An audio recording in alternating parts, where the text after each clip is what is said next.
mend kur dinë problemet për zonjën Gjoka. Po. Kur ndryshua kreu Spakut. Për sa kohë që në krye të Spakut ishte gjatë mandatit zoti Domani, ai mbajti çdo presion për gjyqtarin Gjoka. Në moment që ajo largua nga detyra, ne pam që dosja e saj doli në dritë. Tani pam një lloj mbrojtje që u bë për të, një lloj anashkalimi procedurë që s'është bërë për të tjerët, por për ato anashkaluar.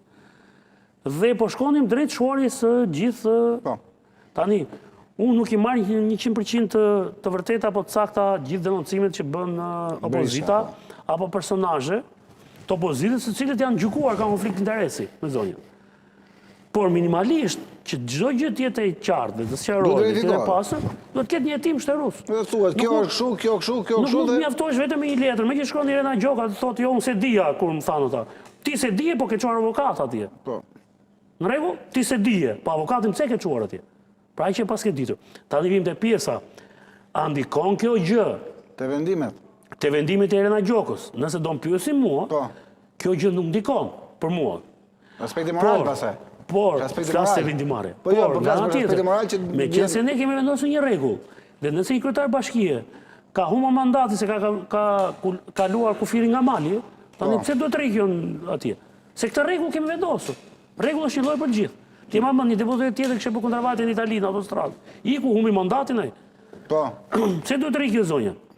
Dhe për më e keqja, kur këto lloj vendimesh të marrë nga pala greke, mund të jenë nditur dhe të jenë mbatur sirtar për ta shantazhuar. Dhe kjo është situata tjetër. Pra, mund të jenë shtrohet presion ndaj saj.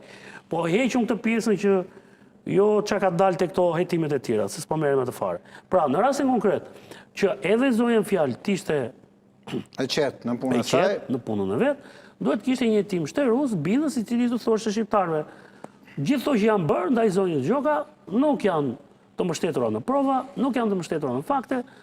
Kjo do vazhdoj detyrën e vet. Ose në të kundërt, këto që janë publikuar, janë të vërteta, kjo zonja duhet të lërë detyrën dhe të vazhdojë në punën e vet. Ky është rregulli që është vendosur, por nuk ka pse ta anashkalohet për rastin konkret. Edhe pse ajo thash ka qenë kryetarja e gjykatës, nëse mund shkoj unë në gjykim. Po nga njëta gjyqtare, se nuk e di. Se këtu ç'a nuk po ndodh. Shefti si lan vendet bosh ata për shkuat atë vetingut. Ata që të bënë atë, lan vendet bosh për të bërë ata gjyqtarë prokuror. Por këtu është ç'a them unë, sa diabolik janë. Nuk e mëronin.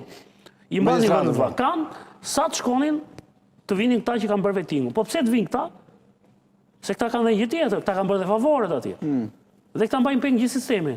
A ke vërejti kush është gjykata në Shqipëri që e rëndon dorën, po përdori shprehje popullore. Apeli këtë ndë. Apeli. I Gjekokos. Po pra, Apeli e shtri kraun. Jo edhe këtë më pak, thot Apeli. Edhe s'tet njeri, as KLG-ja, as ai inspektori famshëm, s'tet njeri fare për atë. Vetëm kur del skandal, ore skandali duhet i përgjigjesh me veprime konkrete, me vendime konkrete. Kështu që në rastin konkret, pavarësisht se Irena Gjoka është vënë në objektivin e sulmeve të ka ardhura kryesisht nga opozita dhe nga personazhet të cilitës, unë mendoj që vendimi i gjykatës, ky i sotmi, as e rëndon pozitën e zonjës, as e lehtëson, ai thjesht po kërkon një hetim më shtërus, më bindës, për të ruajtur një standard. Nëse ne kemi vendosur një standard, atij standardin ne duhet të shkojmë deri në fund. Edhe në rastin konkret, gjyqtarja në fjalë, nëse ka patur këto problematika që ka ndalë nga autoritetet greke, atëherë ky është rregulli vendosur për të gjithë. Të tjerët kanë ikur, na kanë ndëruar edhe kanë hapur krahun. Vendosin rregullin, po, zbatohet. Nuk do të zbatosh, mos e zbato për të gjithë. S'ka, nuk e zbatojnë për këtë domen. Kështu që me këtë rast, hiqet dhe një hije dyshimi. Është vendim shumë interesant, do pyeta çfarë ndodh. Shiko, së pari është vendim gjyqësor. Po. Në rregull, deri tani çfarë jep ti Irena, ato janë vendim gjykate. Po, vendim gjykate. Së dyti, edhe unë kisha skepticizmin tim për hetimin që është bërë ndaj zonjës së fjalë. Sepse hetimi nuk të argumentonte. Dhe nuk të zbarte gjithë detajet. As fajsi, as pa fajsi. Ta linë mjegull.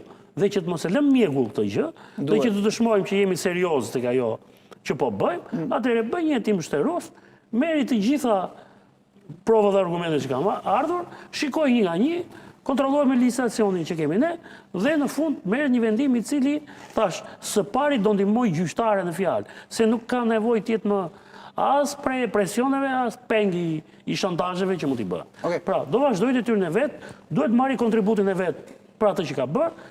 Në rast se ka rezulton me shkelje, atëherë jemi në situatë tjetër, e cila duhet të rivendoset ligji në atë moment. Tan, duhet ndalim tani në fund tek ajo çfarë ndodhi në Sarandë.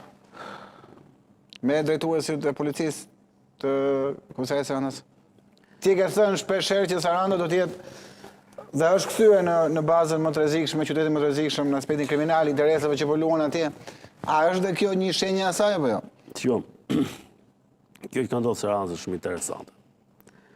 Pra tjetër kush e bën zullumin, tjetër kush hadrurin.